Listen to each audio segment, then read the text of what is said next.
हाय दोस्तों, नमस्ते, प्रणाम। मैं रीना भार्गव, मेरे यूट्यूब चैनल में आप सभी का स्वागत है। और एक छोटा सा पचरा गीत लेके आए। अच्छा लगा तो शेयर और कमेंट में बताना। नवरात्र भर बस पचरा चलत देवी माई का महिमा है। हेलो दोस्तों, नमस्ते, प्रणाम। हम माया भारती बुलाई गई ना। तो माया भारती बोला। और हमारे यूट्यूब चैनल में आप लोगों का स्वागत है। और देवी माई का गीत गावे जाता है। अच्छा लगे तो चैनल के लाइक सब्सक्राइब और कमेंट में बताइए कि कैसन बा। अपना $1 शेयर देना आप लोग, इतना से इतना। कवन माई कुआर आवा, कवन माई चैतवा हो, कवन मैया ना हो, कवन मैया ना आवा बरा हो महीनावा हो, कवन मैया ना आवा बरा हो महीनावा हो, कवन मैया ना। कवन माई कुआर आवा, कवन माई चैतवा हो, कवन मैया ना हे, कवन मैया ना आवा बरा हो महीनावा हो, कवन मैया ना आवा बरा हो महीनावा हो, कवन मैया ना।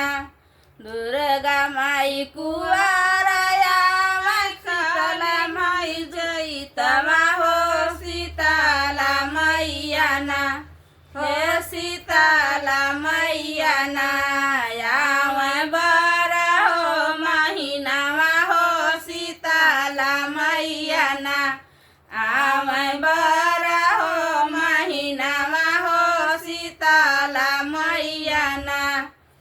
कवन मैया रथ सजा, कवन मैया भुला गेली।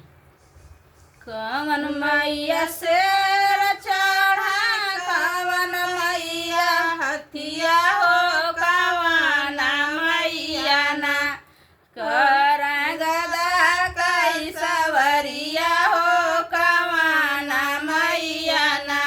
कवन मैया शेर चढ़ा, कवन मैया हथिया हो, कवन मैया ना कर गदा कई सवरिया हो, कवन मैया ना।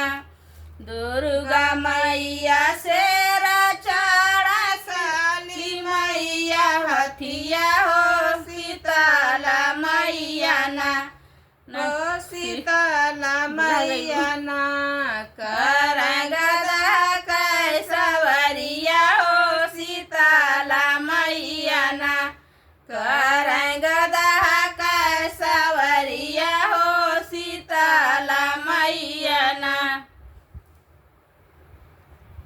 कवन मैया चुनरी ओढ़ा, कवन मैया पियरी हो, कवन मैया ना हो, कवन मैया ना कर सर हो सिंगारवा हो, कवन मैया ना कर सर हो सिंगारवा हो, कवन मैया ना।